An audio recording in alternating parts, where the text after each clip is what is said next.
Good morning student. आज की class में स्टूडेंट हम कुछ केस स्टडी क्वेश्चन डिस्कस करेंगे क्लास 12 के from chapter electrostatic as well as current electricity. These case study questions are very important for your board examination. आइए discuss करते हैं case study one. Case study one जो है that is actually related to charge quantization. तो यहाँ पे student you can see here some information is given regarding charge quantization. तो question देखते हैं कौन कौन से रिलेटेड क्वेश्चन है। क्वेश्चन नंबर वन है यहाँ पे। क्वेश्चन नंबर वन यहाँ पे स्टूडेंट हमसे पूछा है which one of the following charges is possible. तो four options are actually given. तो यहाँ पे student actually we have to use the expression Q is equal to NE। तो जहाँ पे we have to use this expression Q is equal to NE, जिस case में हमारी n की वैल्यू एक इंटीजर आएगी that value of charge is possible. तो देख लेते हैं, थोड़ी सी हमें कैलकुलेशन करनी पड़ेगी क्वेश्चन नंबर वन के लिए। For question number one we have to make this calculation. I hope you can see here.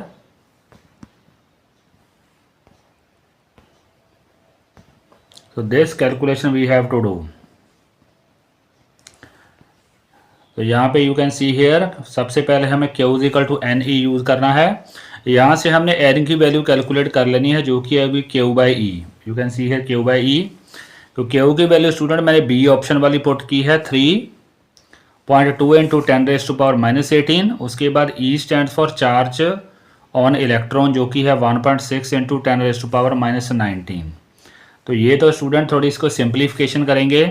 हमारे पास n की वैल्यू इंटीजर आ रही है 20। Since n is an integer तो ये जो चार्ज है 3.2 into 10⁻⁻18 that is a possible value of charge. इसका मतलब क्वेश्चन नंबर वन का हमारे पास जो सही रिप्लाई है that is option B option is correct. अब चलते हैं क्वेश्चन नंबर टू पे। Which of the following properties is not satisfied by an electric charge. Total charge conservation, that is correct. Quantization of charge is also correct.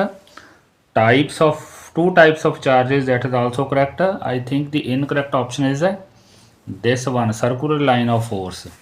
This is little bit irrelevant. तो question number to का student D answer है, option D. First का answer हमारे पास था option B. आइए next question पे देखते हैं। क्वेश्चन नंबर थ्री देखते हैं। क्वेश्चन नंबर थ्री में है स्टूडेंट कि a polythene piece rubbed with wool is found to, हमें चार्ज गिवन है, नंबर ऑफ इलेक्ट्रॉन हमने कैलकुलेट करने हैं। सेम एक्सप्रेशन हमें यूज करना पड़ेगा Q is equal to NE। Q is equal to NE। यहाँ पे Q की वैल्यू स्टूडेंट हमें गिवन है 3.2। This is actually Q 3.2 into 10⁻⁻7। E की वैल्यू हमें पता है 1.6 इंटू 10⁻⁻19। तो कैलकुलेशन करके देख लेते हैं कि हमारे पास क्या वैल्यू आ रही है नंबर ऑफ इलेक्ट्रॉन्स की। Let's do this little bit calculation. तो जैसे ही हम कैलकुलेशन करते हैं तो ये ऑप्शन हमारे पास आ रही है। देखते हैं Q is equal to NE। I hope you can see here. ये हमने कैलकुलेशन की है थर्ड क्वेश्चन में। Q is equal to NE। यहाँ से n हमारे पास आएगा Q बाई ई। तो Q की वैल्यू हमने सब्सिट्यूट कर दी है जो गिवन थी 3.2 इंटू 10⁻⁻7।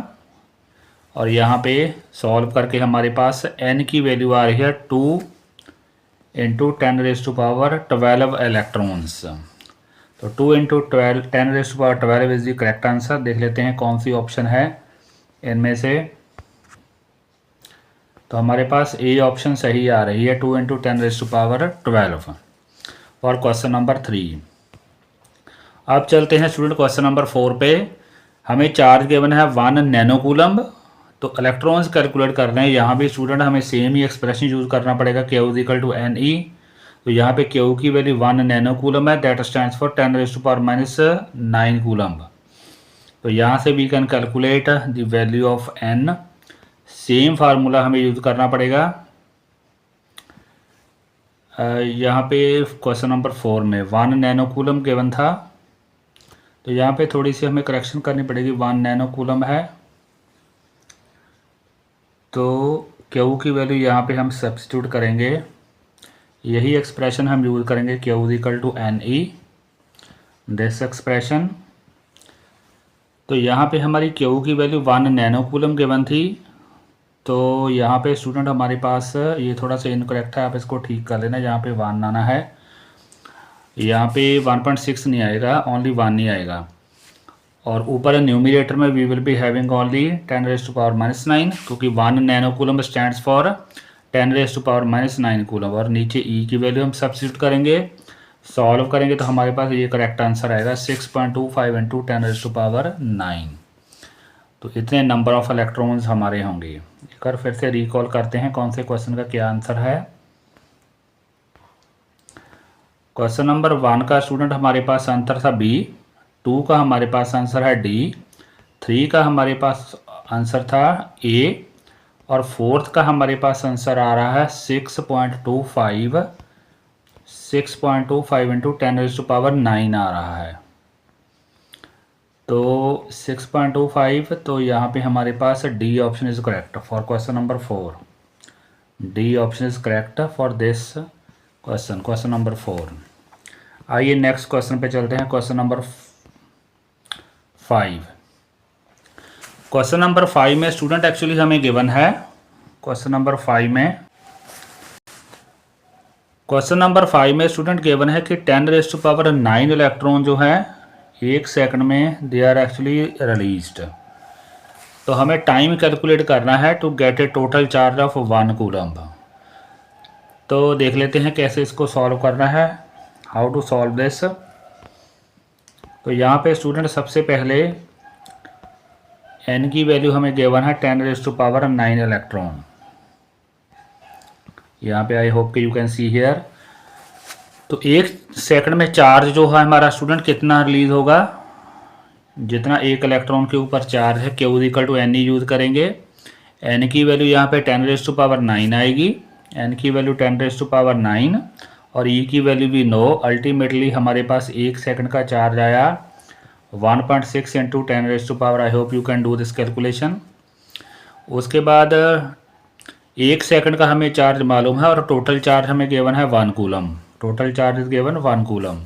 तो टाइम कितना आएगा, जितना हमारे पास स्टूडेंट टोटल चार्ज है, टाइम हमारे पास आएगा जितना हमारे पास टोटल चार्ज है, जितना है 1 कूलम होना चाहिए, उसको डिवाइड करेंगे 1 सेकंड में जितना चार्ज हमारा गिवन आउट है। तो 1.6 इंटू 10⁻10 से डिवाइड करेंगे तो इतना कुछ सेकंड्स में हमारे पास टाइम आएगा, दिस मच इन सेकंड्स।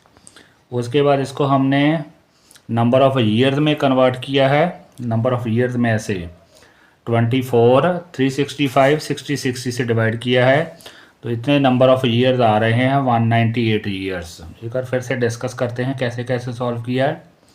पहले स्टूडेंट हमने चार्ज कैलकुलेट किया इन 1 सेकंड, वो कितना आएगा, Q equal to N E से कैलकुलेट करेंगे। फिर जो इतना टोटल चार्ज है 1 कूलम, उसको 1 कूलम को इस चार्ज से डिवाइड करेंगे तो you will get this much time in A second. फिर इस सेकंड को हमने ईयर्स में कन्वर्ट किया है, जिससे डिवाइड करना पड़ेगा 3.365, 24, 60 से, तो हमारे पास जो आंसर आएगा दैट विल बी 198 ईयर्स। इतना टाइम लगेगा, बहुत ज़्यादा टाइम है। तो 5th का आंसर हमारे पास आ रहा है, क्वेश्चन नंबर 5 का answer 198 years. This is the correct option, 198 years. तो एक बार सारा समराइज कर लेते हैं कि स्टडी 1। 5th का आंसर है हमारे पास सी। सिमिलरली 4th का आंसर हमारे पास आया था डी, 3 का आया हमारे पास ए, और सेकंड का था डी, और फर्स्ट का था हमारे पास ऑप्शन बी। अब चलते हैं केस स्टडी 2 पे चलते हैं। जो केस स्टडी 2 है that is actually related to Gauss law. देखते हैं कौन कौन से, यहाँ पे हमें कुछ ब्रीफ सी थ्योरी गिवन है और डायग्राम भी गिवन है। देखते हैं क्या क्या क्वेश्चन गिवन है। क्वेश्चन नंबर 1 में स्टूडेंट हमसे पूछा गया है कि इलेक्ट्रिक फ्लक्स कैसे चेंज होगी अगर हम इसका रेडियस इंक्रीज कर दें। यहाँ पे नोट करने वाली बात है, जो इलेक्ट्रिक फ्लक्स है दैट नॉट, जैसे फॉर एग्जांपल ये है हमारी क्वेश्चन सरफेस, ये हमारी सेकंड है, सिमिलरली ये हमारी थर्ड है। यहाँ पे student we are having somewhere here charge, let's say here. तो अगर हम गॉसियन सरफेस का चार्ज साइज चेंज करेंगे तो हमारी जो फ्लक्स है वो चेंज नहीं होती स्टूडेंट, बिकॉज फ्लक्स जो हमारी होती है वो होती है Q by epsilon not. Charge भी सेम ही है, एप्सिलॉन नॉट तो सेम ही है। तो जो फ्लक्स है that is independent of the size of the Gaussian surface. तो डज नॉट मैटर कि आपका रेडियस ये है R1 है, R2 है या R3 है, flux will remain same. This is very important. तो हमारे पास आंसर आना चाहिए सी फर्स्ट का, इलेक्ट्रिक फ्लक्स रिमेन्स अनचेंज। तो फर्स्ट का आंसर हमारे पास आएगा option 3, electric flux remains unchange. आइए नेक्स्ट क्वेश्चन पे चलते हैं, क्वेश्चन नंबर 2 पे। क्वेश्चन नंबर 2 में स्टूडेंट हमें एक्चुअली एक क्यूब गिवन है। A point charge of 2 microcoulomb is placed at the centre of a cubical surface है, उसकी साइड हमें गिवन है, हमें फ्लक्स पूछी है। ऐसे है हमारे पास कुछ क्यूब, इसको हम क्यूब मानते हैं। हमने यहाँ पे चार्ज रखा है सेंटर पे समवेयर हेयर 2 माइक्रोकूलम का, उसकी साइड भी हमें गिवन है। फ्लक्स कैलकुलेट करनी है। फ्लक्स स्टूडेंट होती है क्यू बाई एप्सिलॉन नॉट। तो यहाँ पे क्यू हमें गिवन है, एप्सिलॉन नॉट की हमें वैल्यू मालूम है, तो we can calculate the flux through the surface. देख लेते हैं, कैलकुलेशन करके देखते हैं कैसे करना है केस। तो ये हमें कैलकुलेशन करनी पड़ेगी। यहाँ पे you can see here Q हमें गिवन था 2 माइक्रोकूलम मिला था, तो 10⁻⁻6 से मल्टीप्लाई करना पड़ेगा to convert it into coulomb. अब एप्सिलॉन नॉट की वैल्यू भी नो 8.85 इंटू 10⁻², कैलकुलेशन करेंगे तो ये स्टूडेंट हमारे पास रिक्वायर्ड फ्लक्स आ रही है 2.25 इंटू 10⁻5 इन ऐसे यूनिट्स। तो 2.25 into 10⁻5 is our correct answer. तो C option is correct for question number 2। C option, this option is correct, C option. अब चलते हैं क्वेश्चन नंबर 3 पे। क्वेश्चन नंबर 3 में स्टूडेंट है एक closed spherical surface encloses an electric dipole. जैसे for example हमारी कुछ ऐसे सरफेस है, क्लोज सरफेस, इसके अंदर हमने एक इलेक्ट्रिक डाइपोल को रखा है somewhat like this, you can say let's say draw number. यहाँ पे चार्ज है हमारा -Q, यहाँ चार्ज है हमारा +Q। जो नेट चार्ज इलेक्ट्रिक डाइपोल का होता है वो स्टूडेंट होता है 0, क्योंकि -Q और +Q 0 हो जाएंगे। अगर चार्ज हमारा 0 होगा तो फ्लक्स भी हमारी 0 ही हो जाएगी थ्रू दिस सरफेस से। तो इसका जो सही आंसर आएगा दैट विल बी, जब भी कोई क्लोज सरफेस आइदर 1 डाइपोल और नंबर ऑफ डाइपोल इनक्लोज करती है तो जो टोटल फ्लक्स होती है दैट इज एक्चुअली 0। आइए क्वेश्चन नंबर 4 पे चलते हैं। क्वेश्चन नंबर 4 में देखते हैं हमसे क्या पूछा है। क्वेश्चन नंबर 4 ये गिवन है +2 क्यू चार्ज इनसाइड है, -Q भी इनसाइड है और +3 के आउटसाइड है। हमें इलेक्ट्रिक फ्लक्स पूछा है। इलेक्ट्रिक फ्लक्स के लिए student we will consider only the inside charges. Note करने वाली बात है, we will consider this charge जो सरफेस के इनसाइड है, we will consider this charge, while जो दिस चार्ज आउटसाइड है दैट इज नॉट कंसिडर्ड। तो टोटल चार्ज देखते हैं स्टूडेंट कितना आएगा, +2Q -Q हमारे पास आएगा +2Q -Q, दैट मीन्स हमारे पास चार्ज है Q। तो Q बाई एप्सिलॉन नॉट हमारी फ्लक्स आएगी, तो C हमारा आंसर आएगा, C will be the correct answer. Please to memorize outside जो चार्ज है that is not consider for flux through this close surface. तो 4th का आंसर हमारे पास आएगा C। अब चलते हैं, what is the electric flux through a cube of 1 centimetre which encloses a dipole. Dipole है तो हमारा आंसर हमेशा ही 0 आना है, क्योंकि डाइपोल के ऊपर जो चार्ज होता है that is net charge is 0, तो फ्लक्स इज 0। तो एक बार फिर से समराइज कर लेते हैं क्या क्या किस किस का आंसर आना है। फर्स्ट का आंसर हमारे पास आना है C, फर्स्ट का आंसर हमारे पास आएगा C, electric flux remains unchange. Second का आंसर हमारे पास आया था 2.25 इंटू 10⁻5। थर्ड का आंसर हमारे पास आया था 0। अब चलते हैं 4th के ऊपर। 4th का हमारे पास आंसर आया है Q बाई एप्सिलॉन नॉट, और 5th का हमारे पास आंसर आया है इसका ये आंसर, और 5th का हमारे पास आंसर आया था 0। तो this is our case study 2 of electrostatic. आइए नेक्स्ट देखते हैं कौन सी केस स्टडी है। केस स्टडी क्वेश्चन है, ये है इको पोटेंशियल सरफेसेस का। काफ़ी इंटरेस्टिंग लग रहा है। यहाँ पे हमें कुछ इको पोटेंशियल सरफेसेस की थ्योरी गिवन है। ये हमें इको एक डायग्राम भी साथ में गिवन है। यहाँ पे स्टूडेंट एक्चुअली जो एरो वाली लाइंस है वो हमारी है इलेक्ट्रिक फील्ड लाइंस। ये हमारी जो लाइन है these are actually electric field lines. Electric field है ना of isolated charge, I think positive charge because they are radially outward. तो आइसोलेटेड चार्ज की इलेक्ट्रिक फील्ड है ना, वाइल जो डॉटेड लाइन है these dotted lines these dotted, ये जो सर्कुल आपको नज़र आ रहे हैं ये हमारी एक्चुअली इको पोटेंशियल सरफेसेस हैं फॉर आइसोलेटेड चार्ज। देखते हैं कौन कौन से क्वेश्चन गिवन है। क्वेश्चन नंबर 1 देखते हैं क्या है।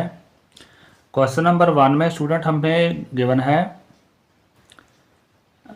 Net work done in moving a unit positive charge on an equipotential surface from A to B। Equipotential surface के ऊपर स्टूडेंट हमारा पोटेंशियल कांस्टेंट होता है, कहने का मतलब है पोटेंशियल डिफरेंस होता है 0। तो वर्क डन होता है, वर्क डन हमारे पास होता है Q इंटू डेल्टा वी। लेकिन इक्विपोटेंशियल सरफेस के ऊपर पोटेंशियल डिफरेंस होता है 0, इसकी वैल्यू 0 है। तो वर्क डन हमारा हमेशा ही इक्विपोटेंशियल सरफेसेस के ऊपर 0 होता है। Please memorize this. Work done in moving a charge on an equipotential surfaces is 0। आइए नेक्स्ट क्वेश्चन पे चलते हैं। क्वेश्चन नंबर 2 में है the nature of equipotential surfaces for a point charge is sphere with charge eight the centre. I hope कि इसका second answer आना चाहिए हमारे पास, जो सामने गिवन ही था। तो केस स्टडी फर्स्ट का, थर्ड का हमारे पास आंसर आएगा कांस्टेंट। सेकंड का हमारे पास ए आंसर है, you can see here. Second का हमारे पास आंसर था ए। वो तो वैसे भी डायग्राम में स्टूडेंट गिवन ही थी, यू कैन सी हियर। अब चलते हैं क्वेश्चन नंबर 3 पे चलते हैं। तो सेकंड का आंसर हमारे पास ये है, वैसे भी यहाँ पे गिवन ही है equipotential surface, you can see here. Charge हमारा सेंटर पे है और equipotential surfaces are spherical. Question number 3 काफ़ी इंटरेस्टिंग है। Equipotential surfaces associated with an electric field which is increasing in magnitude along the x direction. कहने का मतलब है हमारा इलेक्ट्रिक फील्ड कुछ पहले हमें 3 एक्सिस बनाने पड़ेंगे। I hope this is x axis, this is our y axis and this is our z axis. यहाँ लिख लेते हैं x, यहाँ y और यहाँ z। तो हमारा इलेक्ट्रिक फील्ड स्टूडेंट है x डायरेक्शन की, इस डायरेक्शन में है electric field, here it is electric field. तो हमारी जो इक्विपोटेंशियल सरफेसेस होती हैं student they are actually perpendicular to electric field. तो हमारी कुछ ऐसे आएगी, अगर हम थोड़ा रिप्रेजेंट कर सकें कुछ ऐसे, perpendicular to the direction of electric field. कहने का मतलब है अगर हम देखें तो दे वाई जेड प्लेन के दे पैरेलल आ रही हैं, वाई जेड प्लेन के। ये हमारी है Y Z plane, this is our Y Z plane. तो ये हमारी equipotential surfaces are coming parallel to Y Z plane. तो इसका जो करेक्ट आंसर है वो आएगा बी ऑप्शन, थर्ड का ऑप्शन आएगा हमारे पास B, plane parallel to Y Z plane. या आई होप कि यहाँ भी आप देख सकते हो यही चीज़ रिप्रेजेंट की है। ये हमारे पास है एक्स एक्सिस, ये हमारे पास है equipotential surface, this is equipotential surface, और ये वाई जेड प्लेन है, दोनों के पैरेलल है। तो इसका हमारे पास आंसर है वाई जेड प्लेन के पैरेलल होंगी। अब चलते हैं क्वेश्चन नंबर 4 पे, देखते हैं क्वेश्चन नंबर 4 क्या गिवन है। A spherical equipotential surface is not possible for a dipole for a point charge inside a spherical condenser inside a uniformly charged sphere। इसका आंसर स्टूडेंट डाइपोल आना चाहिए, क्योंकि dipole की हमारी जो इक्विपोटेंशियल सरफेसेस हैं they are actually not spherical. अगर हम थोड़ा सा रीड्रॉ करके देखें कुछ ऐसे कि जैसे फॉर एग्जांपल थोड़ी सी ड्यू टू लेटरल रिपल्शन जो स्फेरिकल शेप है वो चेंज हो जाती है। थोड़ा सा ड्रॉ करके देख लेते हैं।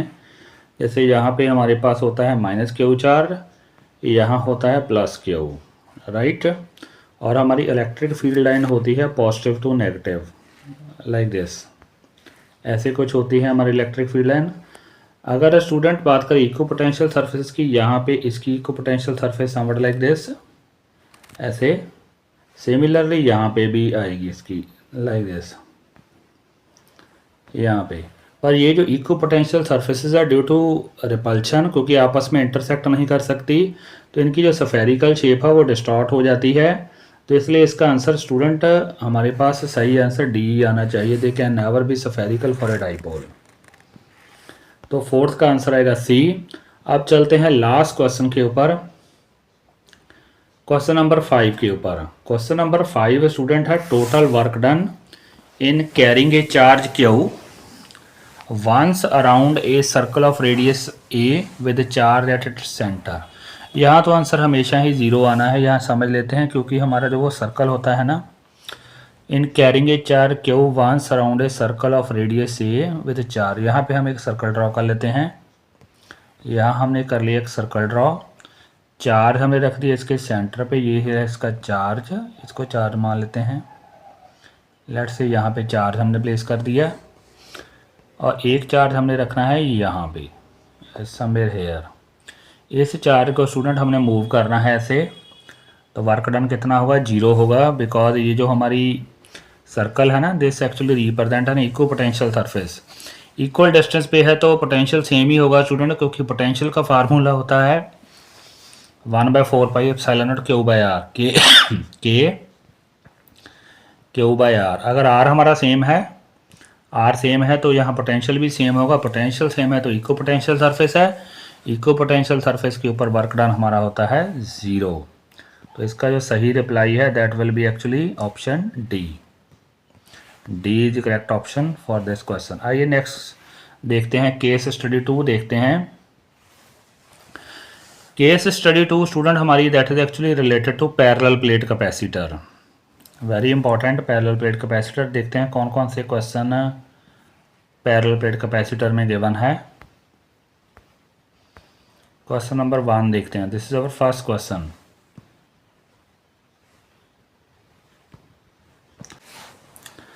आइए क्वेश्चन नंबर 1 डिस्कस करते हैं related to parallel plate capacitor. यहाँ स्टूडेंट क्वेश्चन नंबर 1 में एक्चुअली हमसे पूछा है, actually we are given two capacitor, parallel plate capacitor P and Q. जो पी, ये थ्योरी में स्टूडेंट एक्चुअली गिवन है, जो पी कैपेसिटर है that remains connected to the battery, that remain connected to the battery. यहाँ पे हम देख सकते हैं, यहाँ मैंशनड है, जो पी कैपेसिटर है that remains connected to the battery, जबकि जो क्यू कैपेसिटर है दैट इज रिमूव्ड या डिसकनेक्टेड फ्रॉम द बैटरी। यहाँ लिखा है देखिए, P remains connected to the battery, जबकि जो क्यू है दैट इज एक्चुअली डिसकनेक्टेड। दोनों में डिफरेंस है, दोनों के हमसे क्वेश्चन पूछे हैं रिलेटेड क्वेश्चन, वो देख लेते हैं क्या क्या क्वेश्चन है। क्वेश्चन यहाँ पे है हमारे पास क्वेश्चन, क्वेश्चन नंबर 1 में स्टूडेंट एक्चुअली हमसे पूछा है potential difference between the plates of P when A dielectric slab is inserted in between the plates. जो फर्स्ट कैपेसिटर है दैट रिमेन्स कनेक्टेड, ये पी की बात कर रहा है, जो कि कुछ ऐसे है हमारे पास पी कैपेसिटर। ये स्टूडेंट दैट इज गिवन के that is remains connected to the battery.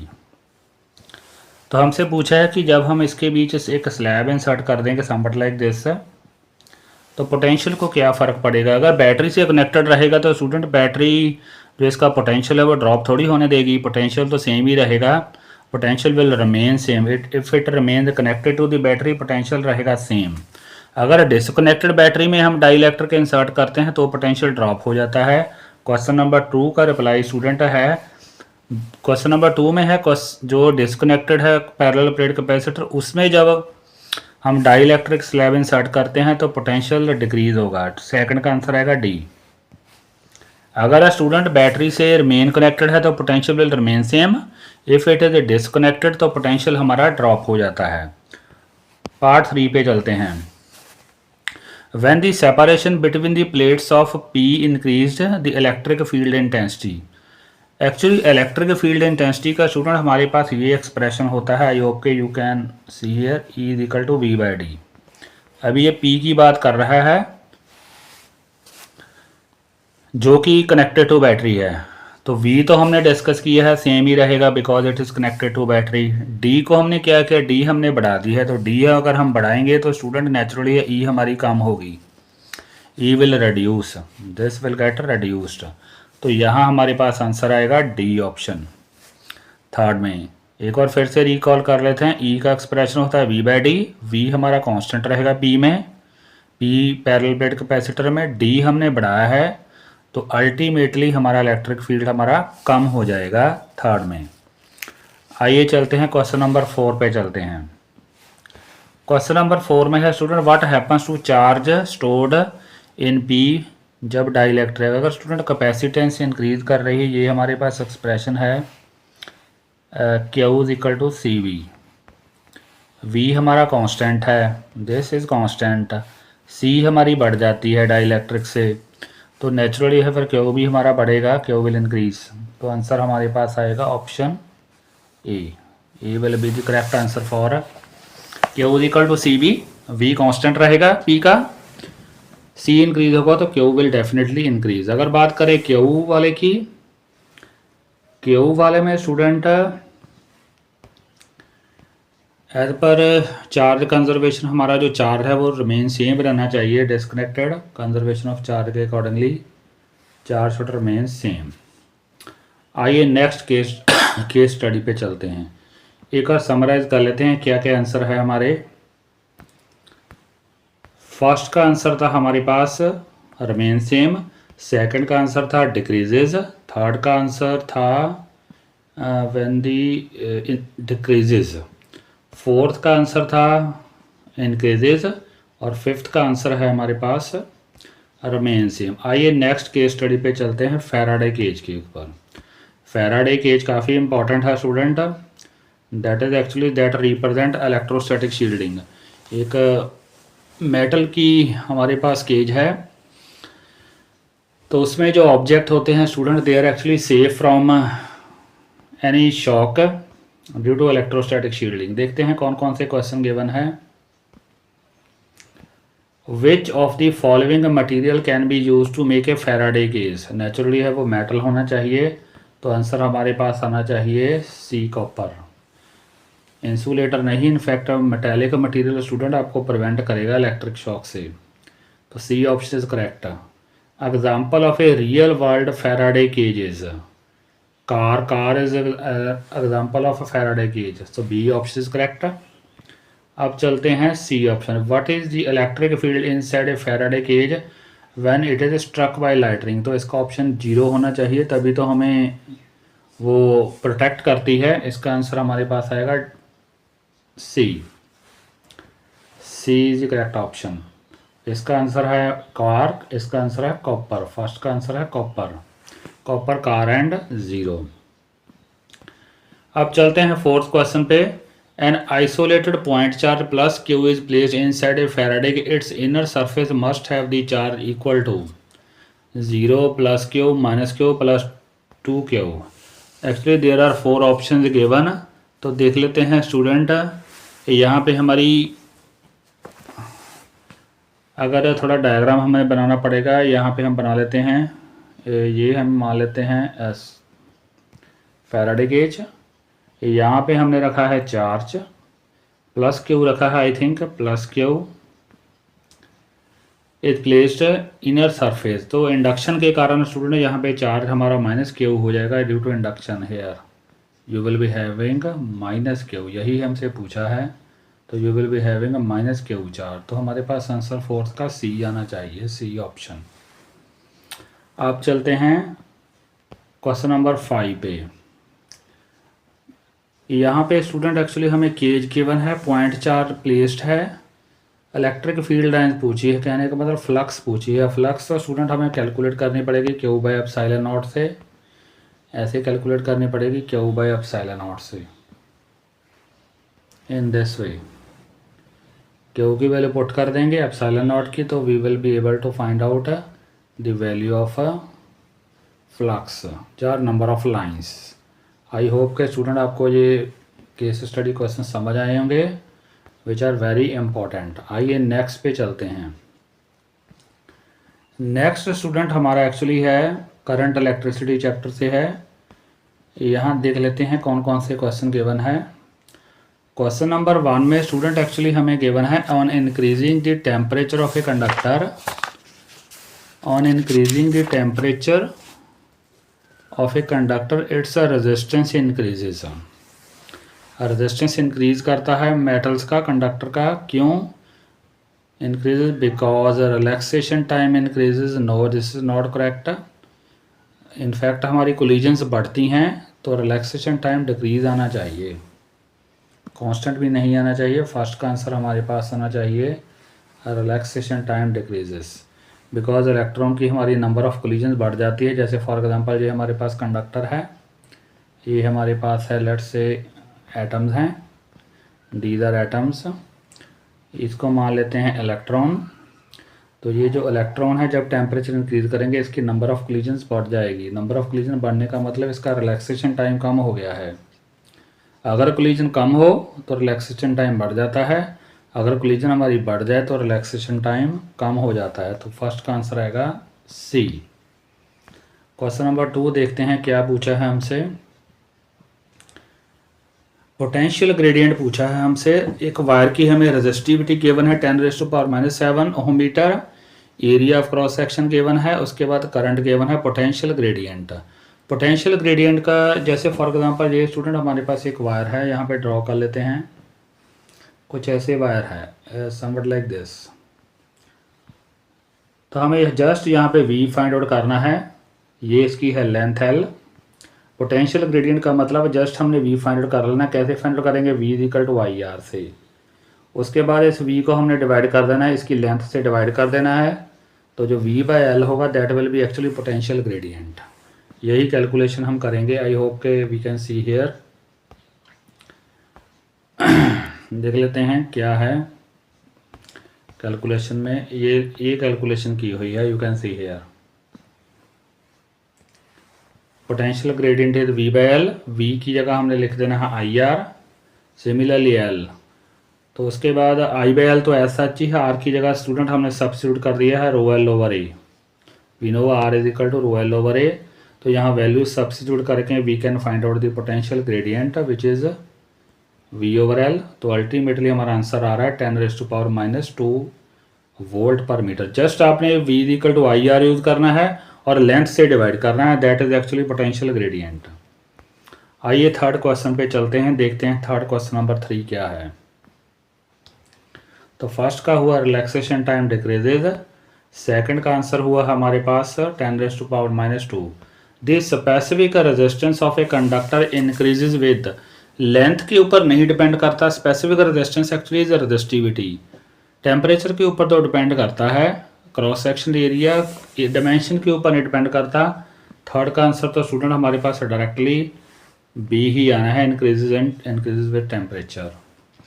अब चलते हैं नेक्स्ट क्वेश्चन पे। यहाँ ये थोड़ा सा इंपॉर्टेंट है, यहाँ शॉर्टकट यूज़ करते हैं। यहाँ हमें वायर की जो लेंथ की इंक्रीमेंट है वो परसेंटेज में गिवन है 0.1%। You can see here 0.1%। तो रेजिस्टेंस में परसेंटेज स्टूडेंट जनरली हम ऐसे कैलकुलेट कर सकते हैं शॉर्टकट से, जस्ट 2 से मल्टीप्लाई कर देना है, 2 × 0.1 that will be 0.2%। That is shortcut to calculate. तो आंसर हमारे पास स्टूडेंट 0.2% आना है इंक्रीज। तो this will be the correct answer. Actually यहाँ पे थोड़ा मिस्टेक है, 2% नहीं आएगा, 0.2 ही आएगा, 0.2 आएगा। जहाँ पे डेसिमल थोड़ा सा मिसप्रिंट है 0.2। तो 2 से आपने मल्टीप्लाई कर दो ना, you will get the required answer. The slope of the graph between through a conductor, वो तो हमें पता है, ओम्स लॉ के अकॉर्डिंगली स्ट्रेट लाइन होती है। First no, the first option is correct, a straight line. These are 5 questions related to our case study 1। अब देखते हैं केस स्टडी 2 में स्टूडेंट क्या गिवन है। केस स्टडी 2 में स्टूडेंट एक्चुअली हमें गिवन है, आई होप के यू कैन सी हियर। ये हमें डायग्राम गिवन है केस स्टडी 2 में, देख लेते हैं। This diagram is given. ये थोड़ी सी KVL से रिलेटेड है। यहाँ स्टूडेंट हमें पूछा है the current in the internal circuit is. तो अगर हम देखें स्टूडेंट, ये बैटरी दोनों एक दूसरे को सपोर्ट कर रही हैं, दोनों का पॉजिटिव सपोर्ट कर रही है, तो हमारा जो रिजल्टिंग EMF है वो E1 + E2 होना चाहिए। और रेजिस्टेंस हमारे सीरीज़ में है R1 + R2। तो हमारे पास जो करंट इन दी सर्किट है वो हमारे पास C ऑप्शन होनी चाहिए। C is the correct option for this question. This is the correct option, E1 + E2 over R1 + R2। तो C is the correct option for this. यहाँ पे student अगर हम डायग्राम देखें तो देखिए ये पॉजिटिव है बैटरी का, you can see here, I hope this is the positive of battery. Similarly this is also positive, oh sorry here this is positive. तो ये करंट अगर इस डायरेक्शन में सेंड कर रहा है तो ये भी इसी डायरेक्शन में सेंड कर रहा है, तो they are actually supporting each other. तो हमारी जो रिजल्टिंग EMF है that will be E1 + E2 और हमारा जो टोटल रेजिस्टेंस होगा that will be R1 + R2। तो हमारा जो करेक्ट आंसर आएगा इस क्वेश्चन का that will B C option. आप चलते हैं नेक्स्ट क्वेश्चन के ऊपर। How much is the equivalent EMF of battery. वो स्टूडेंट हमें पता है दोनों बैटरी पैरेलल में कनेक्टेड है, तो हमें ये एक्सप्रेशन मालूम है E1। सेकंड का हमारे पास जो आंसर आएगा, सेकंड का हमारे पास जो करेक्ट रिप्लाई आएगा that will B D option. ये हमें बेसिक फार्मूला मालूम है, this will be the correct option. Equivalent EMF E1 R2 minus E2 R1, this is just a standard formula when we are having two batteries of a different internal resistance। तो equivalent EMF होती है E1 R2 minus E2 R1 over this। अब चलते हैं question number 3 पे। What happens to internal resistance of a cell with time. Time के साथ जैसे जैसे सेल हमारा पुराना होता है बैटरी रेजिस्टेंस उसका बढ़ता है स्टूडेंट। तो थर्ड का हमारे पास आंसर आएगा increases, this is the correct answer. उसके बाद है for terminal A to B positive. Next हमसे पूछा है A टर्मिनल को स्टूडेंट अगर हमारे पास पॉजिटिव होना है तो देखते हैं क्या ऑप्शन हमारे पास सही आ रही है। यहाँ डायग्राम देखते हैं पहले। दिस A टर्मिनल को पॉजिटिव होना है, इस टर्मिनल को पॉजिटिव होना है, तो हमारी कंडीशन स्टूडेंट ये है, this is actually our condition. ये हमारी जो टर्म है ना, this term, this should be greater than 0, this term, ये टर्म हमारी ग्रेटर दैन 0 होनी चाहिए। अल्टीमेटली हमारे पास R1 और प्लस R2 तो कैंसिल हो जाएंगे, इनकी कोई ज़रूरत नहीं है। अल्टीमेटली हमारे पास बनेगा E1 R2 should be greater than E2 R1। so this will be the option for fourth. देख लेते हैं कौन सी ऑप्शन गिवन है। तो हमारे पास D is the correct answer for this. Fourth का आंसर हमारे पास करेक्ट आंसर है D, दिस मच। अब चलते हैं नेक्स्ट क्वेश्चन पे। How much is the internal resistance of battery. दोनों ही स्टूडेंट हमारे जो रेजिस्टेंस है वो पैरेलल में है। यहाँ पैरेलल का फार्मूला यूज़ करेंगे, कौन सा formula, RP R1 R2 over R1 + R2। तो ये हमारे पास आंसर आएगा इंटरनल रेजिस्टेंस का। आई होप के C is the correct option here, this. अब चलते हैं लास्ट केस स्टडी के ऊपर। थोड़ी डिफ़िकल्ट लग रही है, CBSE में भी आ चुकी है। यहाँ हमें एक्चुअली एक सर्किट गिवन है, R1 R2 R3 की वैल्यू गिवन है। देखते हैं क्या क्या क्वेश्चन हमसे पूछे हैं। पहले क्वेश्चन देखने पड़ेंगे। क्वेश्चन नंबर 1 में स्टूडेंट है the point with same potential are. इसका आंसर FHG आएगा, वो मैं आपको बता देता हूँ क्यों। This will be the correct option for this FHG।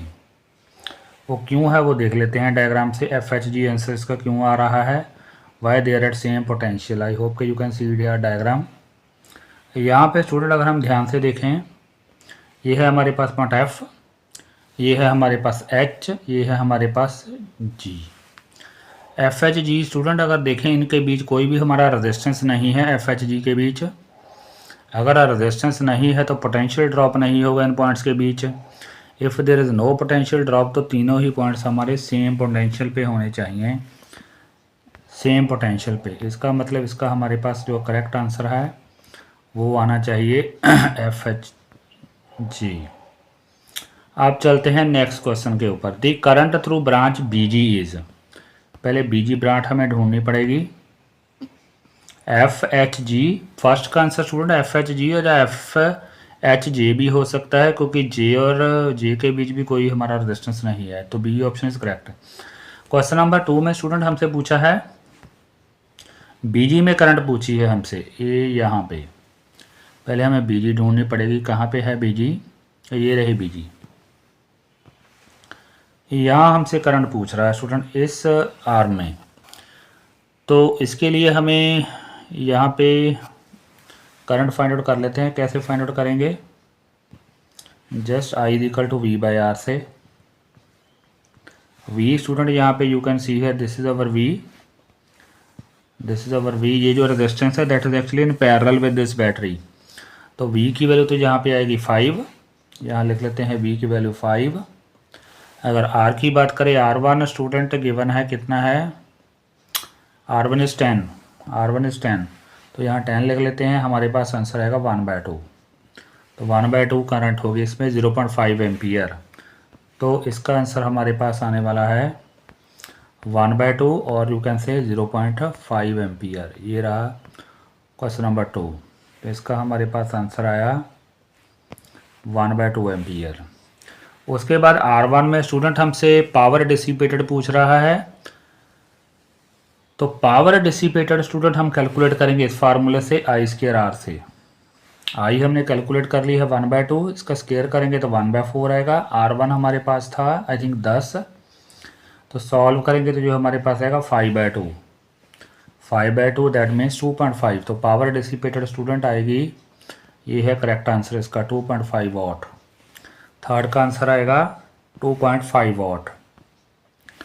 आगे हमारे पास लास्ट क्वेश्चन है the potential difference across R3। R3 ढूंढते हैं कहाँ पे है, इसके अक्रॉस पोटेंशियल डिफरेंस कैलकुलेट करना है। उसके लिए तो पहले स्टूडेंट हमें I कैलकुलेट करना पड़ेगा, total I। Total I calculation थोड़ी सी करनी पड़ेगी, देख लेते हैं।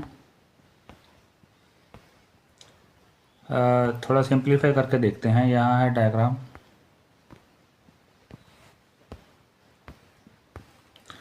I कैलकुलेट करेंगे। आई होप के student you can do it by yourself. Just student हमने पहले I कैलकुलेट कर लेनी है। कैसे करेंगे? I कैलकुलेट करेंगे V/R से। V हमारे पास है 5, R की वैल्यू यहाँ पे स्टूडेंट आएगी R2 + R3, R2 + R3। तो यहाँ से हमारे पास I आएगी, जितनी I की वैल्यू आएगी उसको स्टूडेंट फिर फार्मूला यूज़ कर लेंगे V = I × R3। तो सॉल्व कर लेंगे। वी कैन, आई होप कि you can do this calculation by yourself.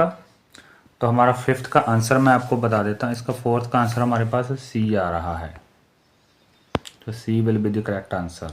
In this way we can solve this question. I hope student you have learn something new. Please do not forget, these are very important case study questions. Revise these questions for your board examination and please do not forget to share this video. Thank you very much.